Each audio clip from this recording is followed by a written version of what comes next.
Vivendo na pobreza absoluta, o grande filósofo cínico Diógenes dormia em locais públicos e mendigava por comida. Um dia, ele implorou na frente de uma estátua. Quando alguém lhe perguntou por que fazia isso, Diógenes respondeu: para adquirir prática em ser recusado. Para um mendigo, ter comida negada faz parte de sua existência. E mesmo que esta experiência possa ser dolorosa, ele morrerá de fome se não a enfrentar. Mas se ele treinar para se tornar indiferente a isso, não terá problemas em pedir comida às pessoas e poderá até consegui-la. Da mesma forma, muitas pessoas temem ser rejeitadas porque consideram isso doloroso. Como resultado, evitam situações em que possam ser rejeitados. E assim, preferem não se candidatar a empregos que possam estar fora do seu alcance, evitam convidar um interesse romântico quando há possibilidade de recusa, o que é sempre o caso, e nunca convidam amigos para sair, pois podem recusar o convite. Oferecer. O nosso sábio psicólogo Carl Jung também citou diversas vezes que a rejeição também pode nos ensinar muito em como nos tornar mais fortes se soubermos lidar com ela. Mas quando tememos a rejeição, o que tememos? É a desaprovação de outras pessoas? E se sim, por que nos preocupamos tanto com isso? Ou será que tememos a ideia de sermos inadequados? Este vídeo explora a experiência da rejeição e diversas ideias filosóficas que podem nos ajudar a superá-la.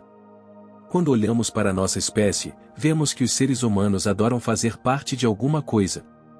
Muitas vezes desejamos pertencer às pessoas que nos rodeiam, queremos estar em relacionamentos, desejamos fazer parte de algo maior do que nós mesmos.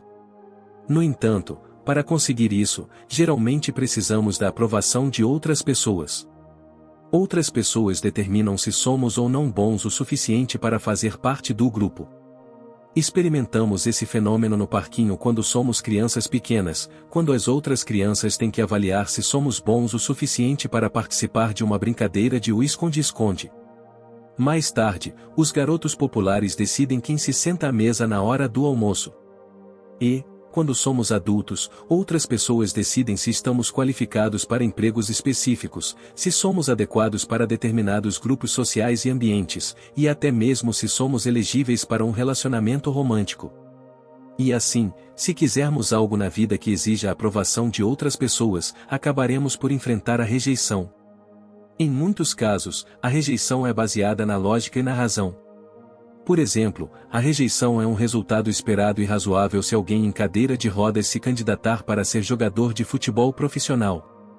Ou quando alguém sem qualquer formação, experiência profissional ou habilidades relevantes deseja se tornar CEO do Google, a rejeição é inevitável. Nesses casos, simplesmente não temos habilidade suficiente para a tarefa. Em muitas outras situações, a rejeição nem sempre parece justa. As pessoas podem nos rejeitar por motivos frágeis, como estilo de roupa, mesmo que sejamos altamente compatíveis em outras áreas. Apesar de partilharmos muitos interesses, amigos em potencial podem não gostar de nós por causa da nossa aparência. Uma boate pode nos negar a entrada pelos mesmos motivos, mesmo que possamos ser clientes de longa data. Uma empresa pode escolher outro candidato com base em características físicas, em vez de habilidades e experiência. Apesar da superficialidade e da irracionalidade dos julgamentos das pessoas, aqueles que enfrentam rejeições muitas vezes sentem-se pessoalmente humilhados. Ser rejeitado por aqueles em quem temos interesse romântico leva a sentimentos de inadequação. Quando as pessoas nos rejeitam, acreditamos que não somos bons o suficiente. Quanto mais rejeições, mais forte se torna essa ideia. Mas, segundo Arthur Schopenhauer, cometemos um erro se levarmos demasiado a sério os julgamentos de outras pessoas. Cito: "O que se passa na consciência das outras pessoas, como tal, uma questão de indiferença para nós, e com o tempo ficamos realmente indiferentes a isso, quando percebemos quão superficiais e fúteis são os pensamentos da maioria das pessoas, quão estreitas são suas ideias, quão mesquinhos são seus sentimentos, quão perversas são suas opiniões e quanto de erro há na maioria delas. Quando aprendemos pela experiência com que depreciação um homem falará de seu próximo, quando não for obrigado a temê-lo, ou pensar que o que diz não chegará aos seus ouvidos. E se alguma vez tivemos a oportunidade de ver como o maior dos homens não encontrará nada além de desprezo por parte de meia dúzia de idiotas, compreenderemos que dar grande valor ao que outras pessoas dizem é prestar-lhes demasiada honra. Fim da citação. A rejeição não diz respeito apenas a nós, é também sobre aqueles que nos rejeitam. A rejeição nem sempre se baseia em fatos, razão e lógica, mas muitas vezes nas opiniões e sentimentos das pessoas. As opiniões das pessoas são muitas vezes irracionais ou simplesmente estúpidas. Portanto, se alguém nos rejeitar, talvez queiramos lembrar-nos das palavras de Schopenhauer. Se olharmos para a rejeição de um ponto de vista estoico, descobriremos que a dor da rejeição se origina de uma atitude errada em relação ao mundo. Rejeição significa que não conseguimos o que desejamos, que é a aceitação e aprovação dos outros. Portanto, quando tememos a rejeição, tememos não obter um resultado específico.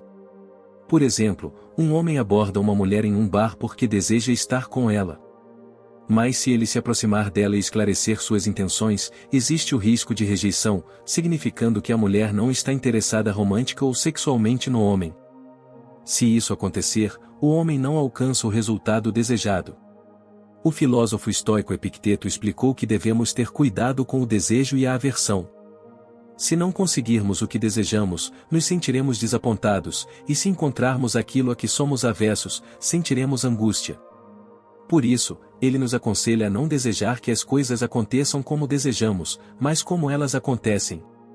Fazer isso neutraliza a dor que geralmente segue após a rejeição, porque não rejeitamos a rejeição, mas a acolhemos e desejamos que as coisas aconteçam como acontecem. Além disso, poderíamos dizer que a rejeição é impossível se, em primeiro lugar, não quisermos tirar alguma coisa da situação. Suponha que simplesmente abordamos alguém apenas para nos aproximarmos, sem qualquer expectativa ou desejo de mais. Não há rejeição se essa pessoa não quiser falar conosco porque já conseguimos o que queríamos, ou seja, a abordagem em si. Qualquer coisa a mais, seja uma conversa amigável, uma troca de números de telefone ou um encontro sexual, é um acréscimo, que os estoicos classificam como o indiferente preferido. De acordo com os estoicos, é bom ter um indiferente preferido, mas desnecessário para ser feliz, e não está sob nosso controle e, portanto, não é confiável.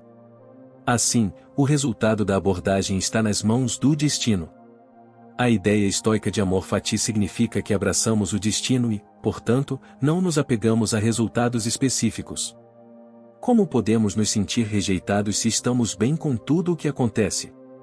Suponhamos, em vez disso, que deixemos nossa felicidade e alegria depender do resultado desejado, como conseguir um relacionamento romântico com uma pessoa específica. Nesse caso, a nossa felicidade e contentamento dependem das ações dessa pessoa. Como afirmou Epicteto, se alguém o acorrentasse e o colocasse sob custódia de algum transeunte aleatório, você ficaria com raiva. Mas se você der o controle de sua mente para qualquer pessoa aleatória que te xinga, te deixando confuso, você não deveria ter vergonha disso? Fim da citação. Se sentirmos dor através do que consideramos rejeição, então entregamos o controle sobre nossas mentes a outra pessoa. Mas se nos concentrarmos apenas nas nossas próprias ações e abraçarmos qualquer resultado, então as reações dos outros não nos machucarão, e o que anteriormente víamos como rejeição não será nada mais do que um movimento insignificante do destino. Não existe uma vantagem em cada desvantagem? Todas as nuvens não têm uma fresta de esperança? Ver o positivo no negativo é um tema recorrente nos textos taoístas. Como podemos enfrentar as dificuldades da vida de forma inteligente e tirar o melhor proveito de situações que geralmente seriam vistas como indesejáveis? O livro taoísta Chuangyi contém a história de uma árvore grande e torta que todo madeireiro se recusava a derrubar. O motivo foi que os madeireiros procuravam árvores retas que servissem para criar tábuas. Mas a árvore torta estava tão deformada que nenhum carpinteiro seria capaz de usá-la, e por isso foi deixada sozinha, ao contrário de seus irmãos e irmãs heterossexuais, que foram cortados pelo carregamento do barco. Chuangyi disse ao Izi, o dono da árvore torta, e passo a citar, você, senhor, tem uma árvore grande e está preocupado porque ela não serve para nada. Por que você não a planta em uma área onde não há mais nada, ou em uma selva ampla e árida? Lá você pode passear preguiçosamente ao seu lado ou, no prazer da tranquilidade tranquila, dormir embaixo dele. Nem o projeto de lei nem o machado encurtariam sua existência ou não haveria nada para feri-lo. O que há em sua inutilidade para lhe causar angústia? Fim da citação.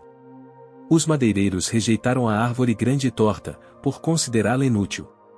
Mas, como consequência, conseguiu envelhecer e algumas pessoas até o consideraram sagrado.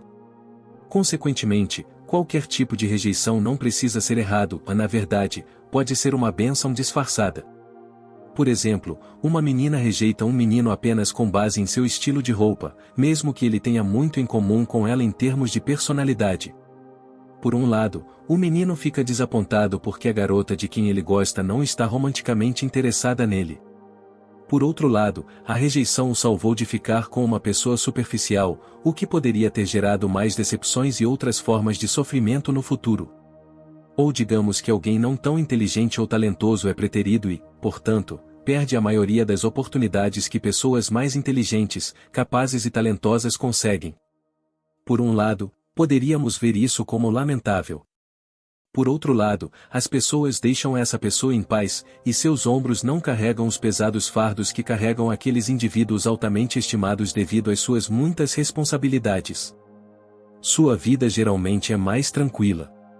E assim, a rejeição pode ser uma coisa boa se alguém vir apreciar não ter que sofrer as coisas que de outra forma teria encontrado. As árvores retas da história de Xuangyi podem ter sido elegíveis se, portanto, não rejeitadas pelos lenhadores, o simples fato de serem adequados para o uso humano fez com que fossem cortados e transformados em tábuas. A recusa do lenhador em derrubar a árvore torta causou sua longevidade. Portanto, ser inútil aos olhos dos outros pode ser ótimo para a saúde, pois priva a pessoa do estresse e do sacrifício de ser útil.